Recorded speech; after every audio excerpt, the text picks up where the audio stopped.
Olá, meus amigos, eu sou o professor Rafael De Lázari, leciono a disciplina de Direito Constitucional e nós estamos aqui de volta. Nós vamos discutir aqui com vocês alguma questão pertinente ao direito constitucional.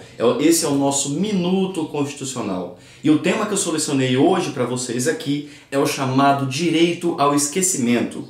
O tema do direito ao esquecimento, que tem toda a relação com a questão dos direitos fundamentais, principalmente a liberdade, os direitos à intimidade, à privacidade e o direito à informação, o direito à livre manifestação do pensamento. Olha só, nós temos dois julgados paradigmáticos para tratar sobre a questão. O primeiro deles é o RESP 1.334.097 do Rio de Janeiro, de relatoria do ministro Luiz Felipe Salomão, é o caso da chacina da Candelária, e o segundo julgado é o RESP 1.335.153 do Rio de Janeiro, também de relatoria do ministro Luiz Felipe Salomão, e o caso Aida Cury. Olha só, ambas as questões envolvem aquele programa da Rede Globo, né?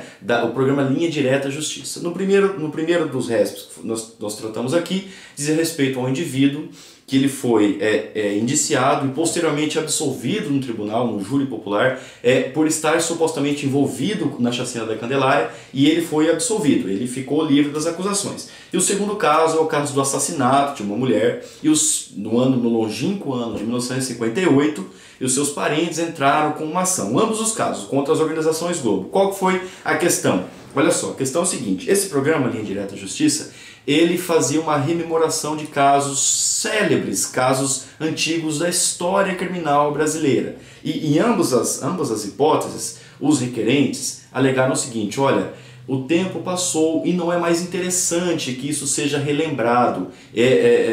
Eu quero ser deixado em paz. O direito ao esquecimento nada mais é do que um direito de ser deixado em paz. No caso envolvendo a chacina da Candelária, por exemplo, o requerente ele falou: olha, o pessoal da comunidade onde eu morava começou a me estigmatizar de chacinador de novo. Eu comecei a sofrer ameaças de traficantes, de justiceiros, por causa da chacina, sendo que eu fui absolvido. Eu fui a júri popular e fui absolvido. Pois então, essa questão chegou no Superior Tribunal de Justiça e o STJ resolveu aplicar o chamado direito ao esquecimento, que nada mais é que o direito de ser deixado em paz, o direito de você deixar transcorrer o decurso do tempo. Mesmo porque nós temos o enunciado número 531 da 6ª Jornada de Direito Civil. Enunciado 531 da 6ª Jornada de Direito Civil, que vai dizer o seguinte: a tutela da dignidade da pessoa humana na sociedade da informação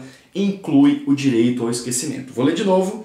A tutela da dignidade da pessoa humana na sociedade da informação inclui o direito ao esquecimento. E é uma coisa bastante interessante se a gente analisar todo o contexto conglobado, porque o direito ao esquecimento ele não engloba apenas questões midiáticas. A gente sabe também que tem a internet, e a internet, se você for colocar em qualquer buscador mais famoso, você vai achar notícia de muito tempo atrás.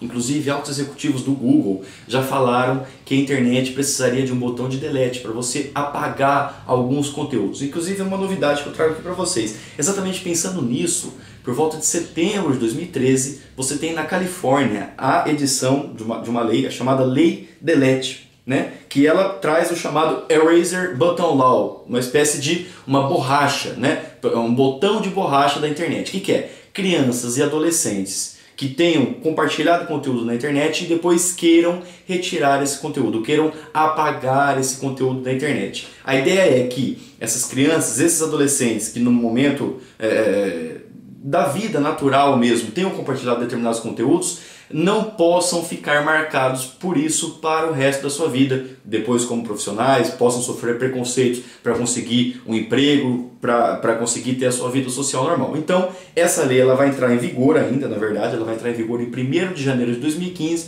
mas ela nada mais é do que uma manifestação do direito ao esquecimento. Então, vale lembrar, no Brasil, nós já temos essa discussão do direito ao esquecimento desde o início da década de 1990. Agora, de uma maneira mais forte, de uma maneira mais paradigmática, nós temos dois julgados, que nem eu falei para vocês. Um é o RESP 1334097 do Rio de Janeiro e o outro é o RESP 1335153 do Rio de Janeiro. Eles consagram o chamado direito ao esquecimento, o direito de ser deixado em paz, o direito de que o natural transcurso do tempo, a gente sabe que o tempo, existe o ditado popular que diz que o tempo é o melhor remédio, e na verdade é isso mesmo. Às vezes você está sofrendo por ter um vídeo compartilhado indevidamente na internet, por ter falado ou escrito algo que não devia. Nesse caso é interessante, você deixa o tempo passar e aos poucos as pessoas vão se esquecendo disso. E o direito ao esquecimento nada mais é do que o direito a respeitar que o tempo produza o seu efeito natural de remédio, na verdade, entendeu?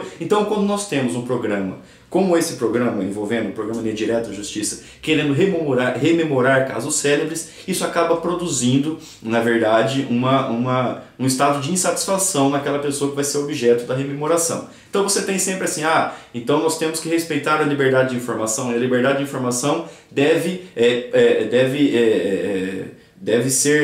estar em primeiro lugar em relação ao direito de cada um de ser deixado em paz. Não é bem assim. Em determinados casos a liberdade de informação vai ser assegurada, em outros casos você deve respeitar o direito ao esquecimento. Nessas duas hipóteses, por exemplo, são hipóteses célebres. Numa hipótese, o indivíduo havia sido absolvido da acusação de ter participado da chacina da Candelária, e o segundo caso era um assassinato praticado em 1958. Relembrar esses casos traz à memória da população tudo aquilo que aconteceu naquela época contra pessoas que não têm nada a ver com a história. Esse indivíduo, por exemplo, ele foi absolvido na chacina da Candelária e ele voltou a ser ameaçado por justiceiros e traficantes, ele teve que sair daquela comunidade onde ele morava. É óbvio que isso produz um transtorno para ele enorme, um transtorno que poderia ter sido evitado se o programa não tivesse ido ao ar. Tudo bem? Então, nós discutimos aqui hoje, no nosso Minuto Constitucional, algumas questões pertinentes ao direito ao esquecimento. Até a próxima, meus caros. Um abraço.